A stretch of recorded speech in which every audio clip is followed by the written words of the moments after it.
Hello everyone and welcome back to TowerGate. It is TowerGate day number 682. 682. Sunday, February the 3rd, 2019. Yesterday I said it was like 670. No, we're in the 680s. It's 680. So yes, it is day 682 of TowerGate, Sunday, February 3rd, 2019. Thank you so much for tuning in. Of course, today a lot of people will be watching the Super Bowl, which is great. I'm not a huge fan of the event, but I'll probably tune it in and watch a little bit. So, of course, the Patriots and the Rams, I think, you have to go with the Patriots until, with the winning record they have in the Super Bowl. The Rams are a good team, but the Patriots play good teams in the Super Bowl every year, practically every year that they're in the Super Bowl. And it just seems like no matter what great teams face the Patriots in the Super Bowl, the Patriots have a way of making really good teams really struggle. Of course, Philadelphia was able to be effective against the Patriots because they beat the Patriots the only way you can beat the Patriots, and that is put pressure on Tom Brady. If you cannot pressure Tom Brady with your 4 down linemen, you ain't going to beat the Patriots. If you have to bring blitzes and bring in linebackers or safeties or corners or whatever to blitz, as soon as you do, Brady will make you pay. You got to be able to put pressure on Brady with your 4 down linemen. If you can't, you're going to lose. That'll be the story of the game. It always is. Now, of course, today is when you get your comments in the comments section. You get your votes in for Dumbass of the Week. I will be checking the comments section from today's video to find out who you all believe should be Dumbass of the Week. Last week, we had a lot of participation. It was great. I really enjoyed it and had some really good candidates, and so that went really well. We also have a lot of good candidates this week, although I have a pretty good idea. I think I know who may be the winner this week because he's really had a banner week for a politician, you might say, and I think he's easily going to be the Dumbass of the Week. But go ahead and get your votes in there, and I'll be looking at that Sunday night, and on Monday we'll be announcing the Dumbass of the Week. So speaking of dumbasses, let's talk just a little bit here about this Virginia governor, Ralph Northam, who, this has been a strange sort of week. This guy comes out earlier in the week and he talks about this bill, which fortunately failed, but he's talking about this bill. We obviously assume he endorsed it and would sign the bill if it were passed. It wasn't, but if it were, he would have signed it for post-term abortions or whatever. Literally aborting the baby after it's exited the womb. That's a bad day. He took a lot of heat for that, but he also got cover from the left-wing media and from a lot of Democrats covered him on that. So he's obviously amongst friends in that regard. So he endorses post-birth abortion. So as crazy as that sounds, that's your Virginia governor, Ralph Northam. Then, of course, we get this pic from his college yearbook where he's either got his face painted black, or he's dressed as a Ku Klux Klansman, or he's the guy in the photo with his face painted black and he's posing with a Ku Klux Klansman. It's really hard to know what the truth is there because he's not going to tell us the truth. And of course, this story has been all over the place. At first, he seemingly admitted to it because he apologized for it. Then he comes out on Saturday and says, well, on second thought, I don't think it was me. A lot of other people don't think it was me, so I guess maybe it wasn't me. So then, how does that work? You don't know if it was you posing in the picture? And then the Daily Caller does a story, does an investigation into this, and they find out that the individuals who get to decide on what pictures are going to be in their collegiate yearbook under their name on their page is the student himself. In other words, Northam made the decision. If the Daily Caller reporting is accurate, Northam himself made the decision to put that pic in his yearbook. And this was 1984, not 1934, 1984. Wasn't that long ago. So, and then he says that he did wear blackface once when he won a dance contest dressing up as Michael Jackson.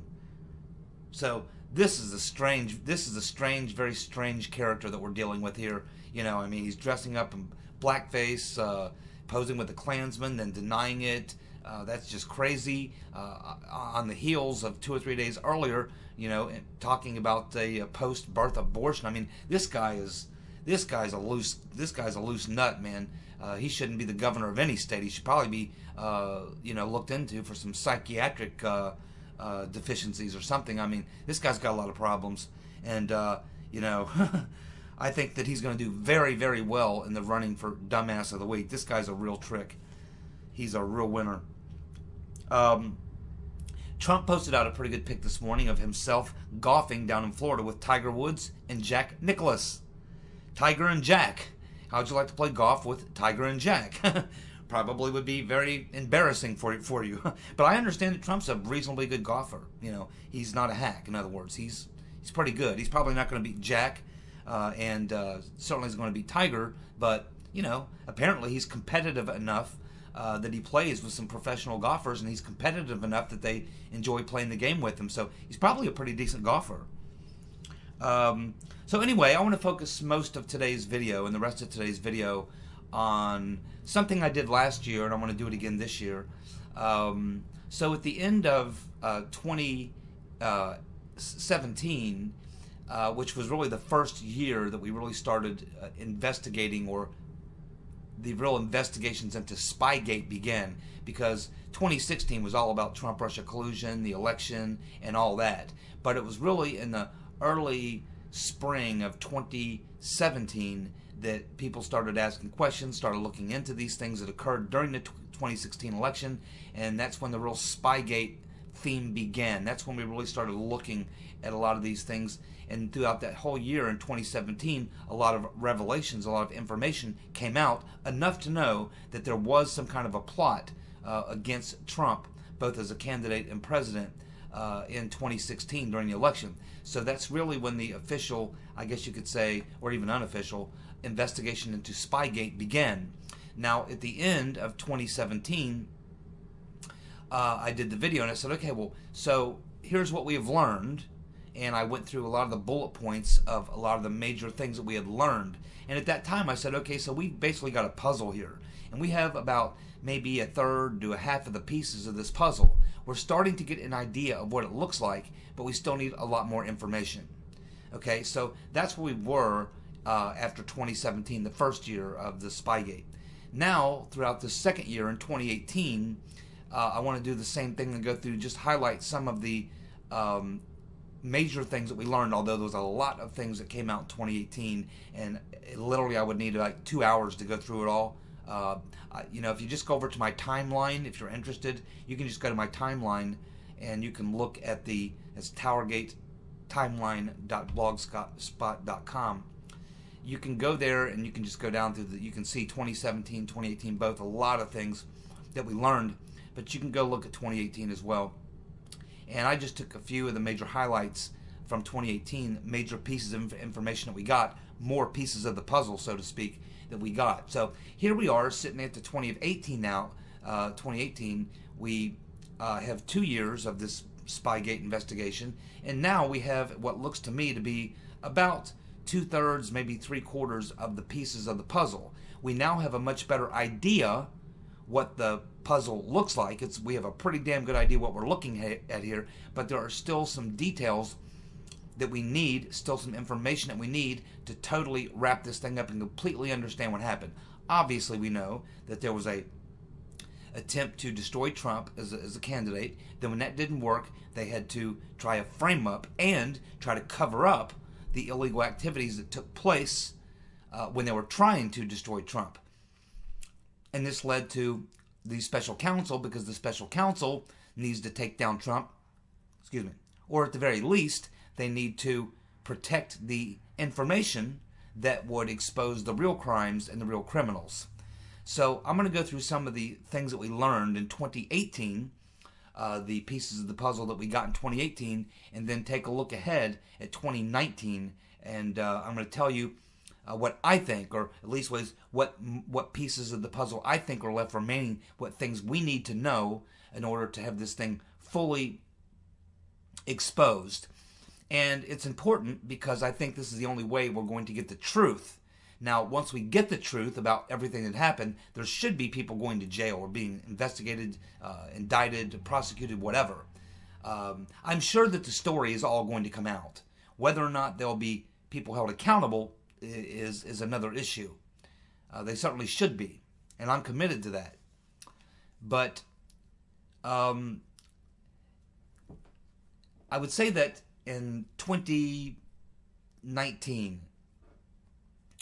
what's going to be the key factor here, and again, I'm not counting on William Barr. I think he's just another DOJ deep state insider, career guy at the DOJ, who's going to do pretty much what Sessions, Rodenstein, Wray, and all these other guys. I mean, they're just, they're part of the deep state. That's their, they've spent their whole career in the Department of Justice or the FBI.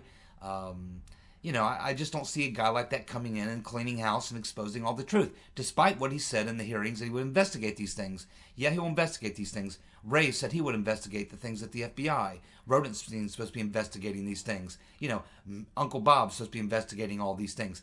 But as I've said many times before, I think that we're only going to get the truth, which I believe should lead to criminal prosecutions, when two things happen. Number one, there is tremendous amount of public pressure to reveal the truth and hold people accountable, and I believe that Trump himself is going to have to get involved.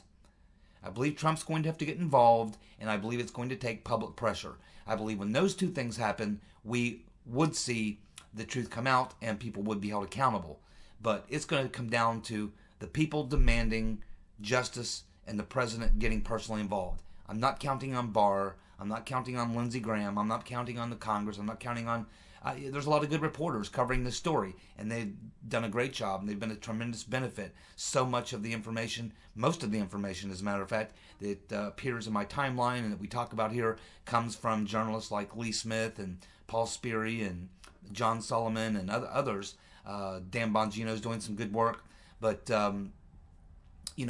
so this is just kind of how I see it for 2019, and I do believe that this year in 2019 is going to be the year. I think that by this time next year, we're going to have pretty much all the pieces of the puzzle going to be out there. Then it's just a matter of what do you do with it.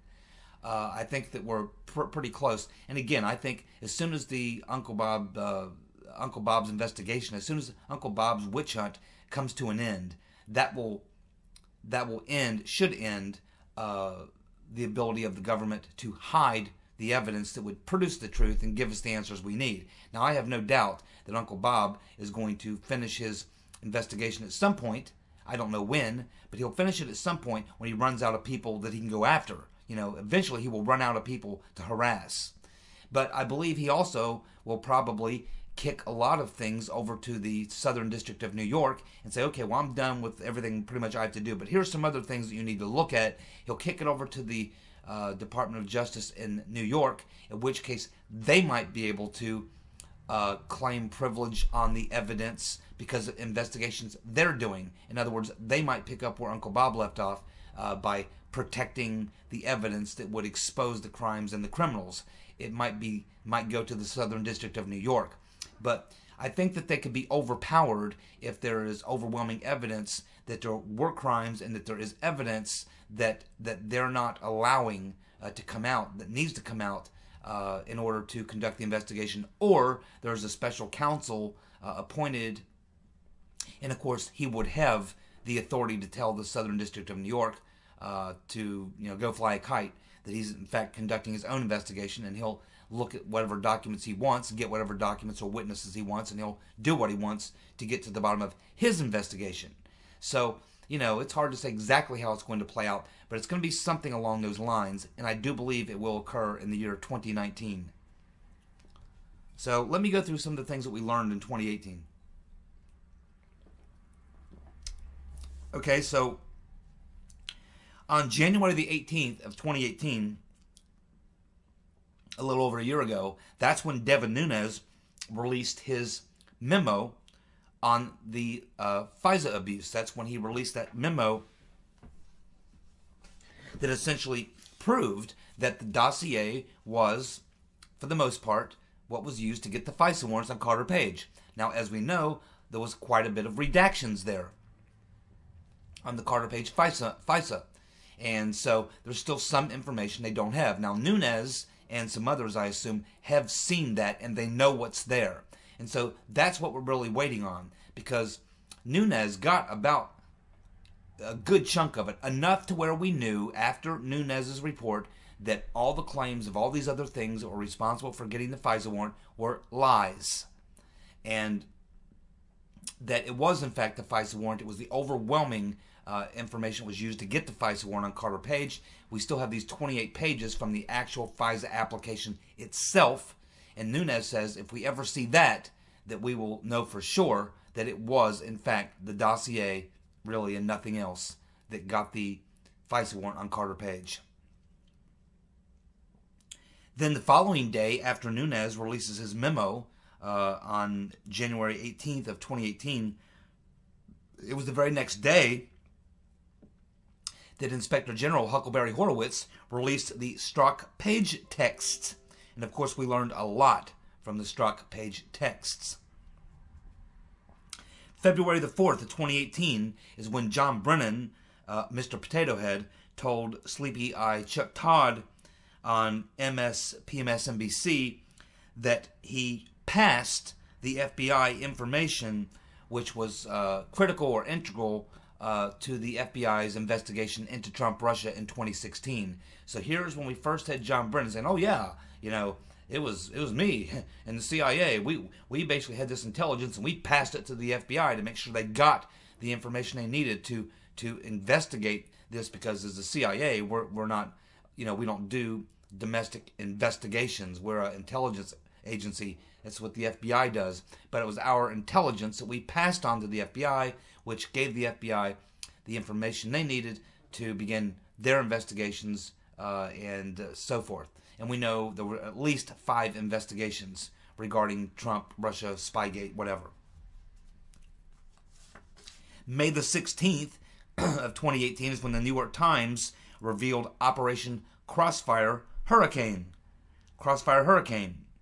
And of course, they, the New York Times, at that point, said, because the dossier had been pretty much dirtied up at that point, so the New York Times made the claim that Operation Crossfire Hurricane was set into motion because of this meeting between George Papadopoulos and Alexander Down the Hatch Downer. And of course, we now know that that's bullshit. Bullshit. And this was likely a story leaked to the New York Times to change the narrative, because the dossier, if you remember, in the spring, April, May, June of 2018 was just taking an absolute beating. That's why they had to release this story and drop this information. They had to change the narrative. May the 17th, the next day, the American Spectator disclosed that John Brennan's 6-agency task force did exist. And, of course, they said in that story that both Alexander Downer and Stefan Halper, the Fat Man, were both working with the 6-agency task force.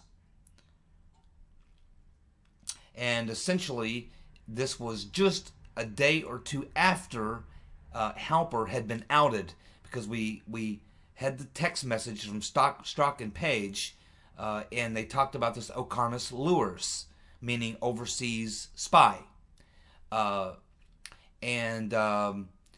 That led to 48 to 72 hours of furious investigation into who they might be talking about, and it took about 2 or 3 days to narrow it down, and then the name Stefan Halper came out, and then it was confirmed afterwards.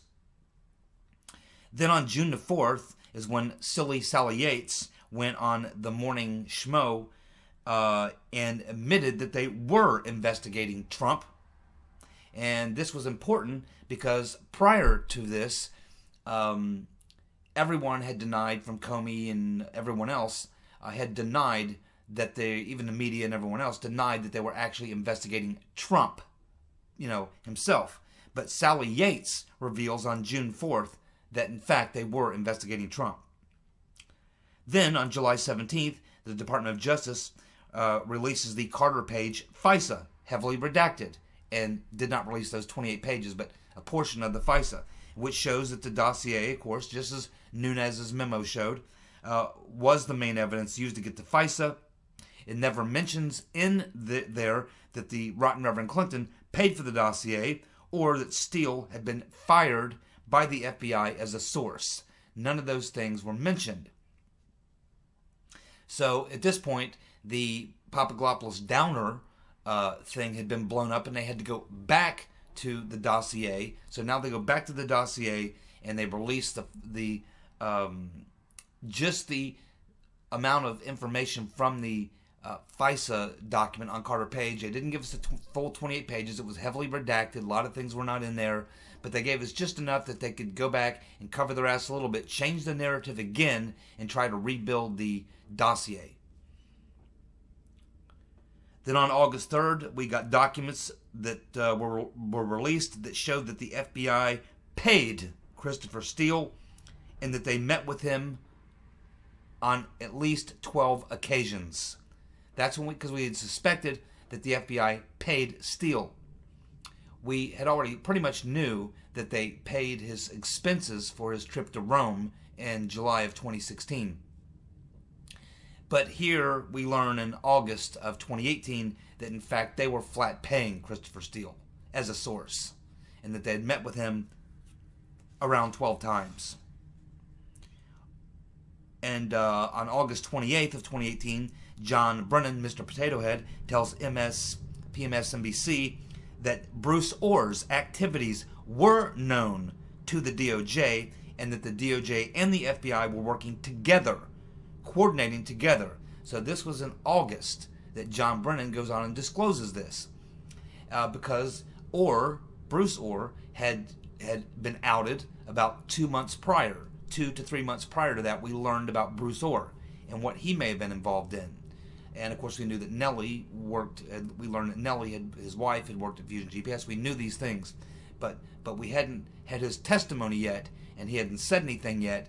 There was just little leak things coming out. But when John Brennan went on TV and said, "Yeah, well, of course, Bruce Orr, DOJ official, was involved in some things, and oh yeah, the FBI and the DOJ knew all about it. They were briefed, and in fact, they were coordinating." So that was a fairly major revelation, which led to a lot of people asking a lot of questions. August the 28th, Darrell Issa goes on Fox and says the FBI and DOJ continued using the dossier to justify their investigations even after the election, despite knowing that the dossier was not credible. That was in August of 2018. Then, in September of 2018, Jeff Carlson confirms that Nellie Orr was working for Confusion GPS in the late fall of 2015, not April 2016, as we had been led to believe previously.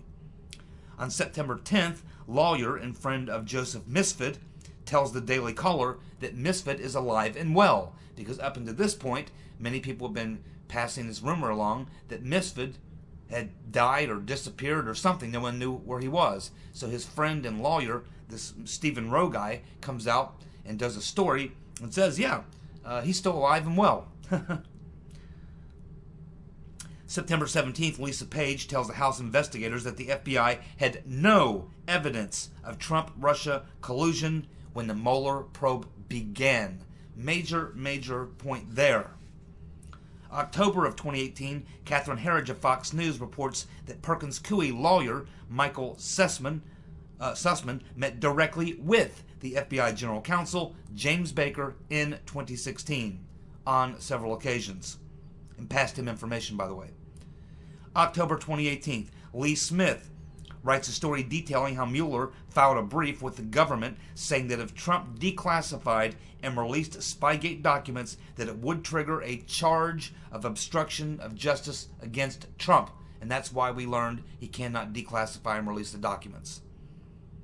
October 28th, Papadopoulos discloses that there was a spy on the inside of the Trump campaign.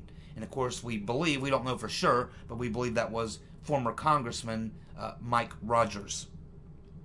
November 3rd, Stephen Rowe again does an interview and says that Misfit is a Western intelligence asset and was working for the FBI. November 7th, of course, Trump fired Sessions. December 17th, Michael Isikoff, who was a writer for Yahoo and wrote one of the critical stories that was used by the FBI to get the first Carter Page FISA warrant. Michael Isikoff comes out and writes an article saying that the dossier is likely untrue. So these were fairly major revelations. There were many more.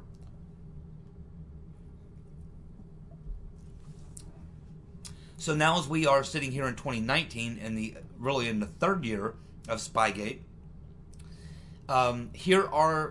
there's a lot of little things, but here are the really main big pieces of puzzle that I personally want to get to really, in my mind, fill in the missing gaps. There are things that I suspect, but that I have no evidence to prove. There are things that circumstantially, evidence we do have, other evidence suggests that these things are true, but we don't have the evidence or whatever to know for a fact. And these are the things that would really close the circle. And if these things were learned, the answers to these questions, it would be over. The Spygate thing would be over, and people would be prosecuted if these things were learned and found to be true. So here are the things I'll be looking at in 2019, the things I'll be looking at to come out, the information I will need to fully, in my mind, close the circle and finish my TowerGate timeline and be able to have the entire Spygate story wrapped up, understanding how it started, when it started, why it started, who was involved, what they did, why they did it, what they knew, when they knew it, who did what, who talked to who, all these things.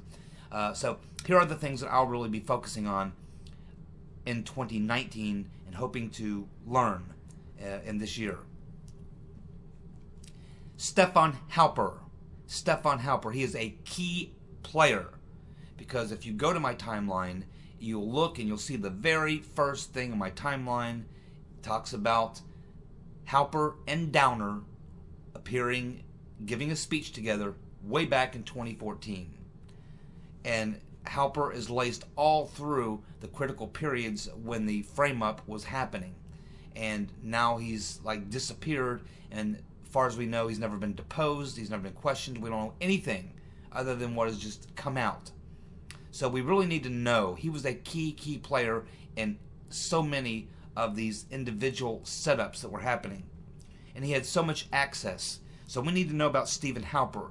We need to know who hired him, when, what agencies was he working for, what information did Halper provide to the FBI, the CIA, or British intelligence, or to any of the dossier people. How was the information that he gathered used in the investigations relating to Spygate, and of course his specific role in the setup of Papadopoulos and Flynn and Carter Page. He invited all of them to the London Center, which is where all their frame-ups began. The 6-agency task force. When did Brennan officially begin the task force? Who were the players who were involved in the task force? We know some of them. Peter's been stroking us. Clapper were both in the 6-agency task force.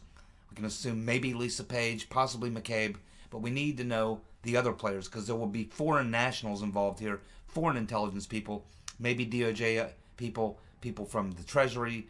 There's like 5 or 6 agencies that would have had people involved in this. We need to get to the bottom of the 6-agency task force, know who they were, how it was set up, who set it up, and what they were specifically doing, and what information that they procured or manufactured, where that information went, and how it was used in the frame-up of Trump.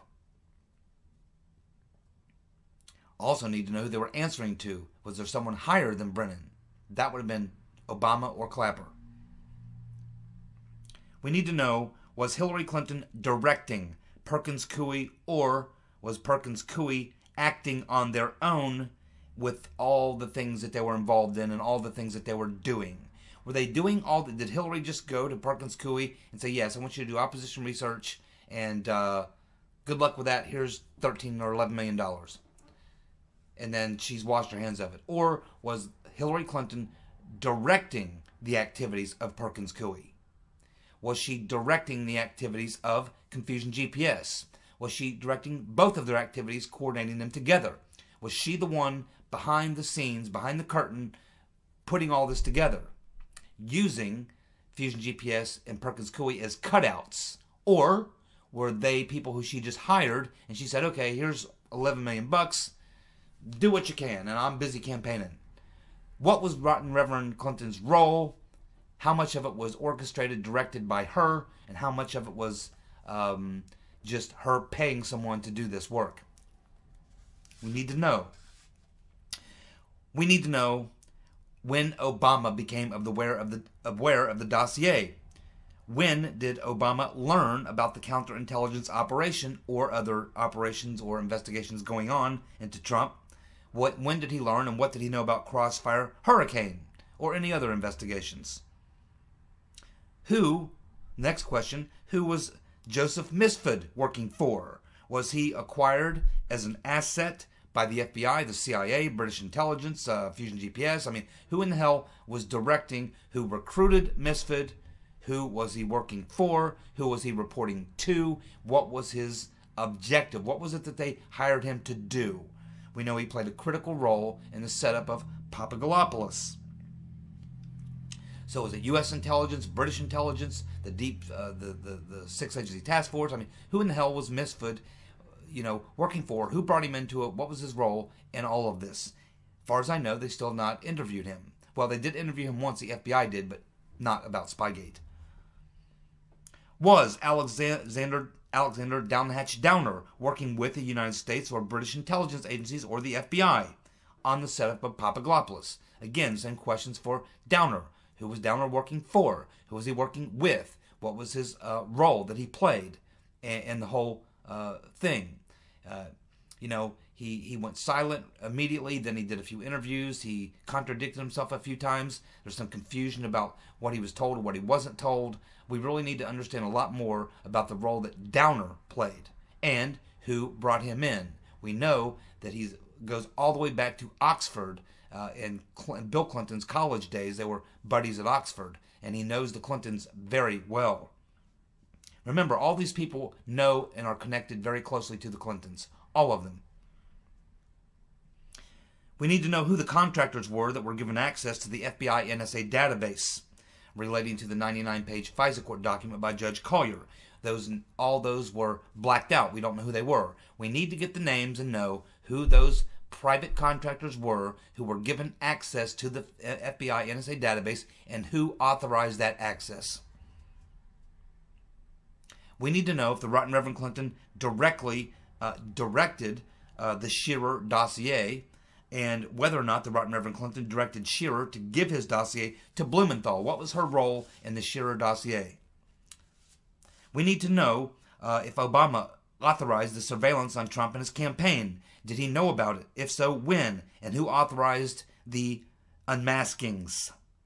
We need to know who leaked the Michael Flynn phone call with Kislyak. We need to know if Loretta Lynch knew about the surveillance or unmaskings or spies in the Trump campaign. We need to know if Loretta Lynch authorized the FISA Carter Page or anyone else, and what evidence that she saw or used to sign off. We need to know if Hillary or Obama were briefed by Perkins Coie, Fusion GPS, directly or indirectly through an intermediary. Intermediaries were Fusion GPS and or Perkins Coie, were they directly or indirectly briefing Obama or the Right Reverend Clinton? We assume they were the Right Reverend Clinton. She was paying them.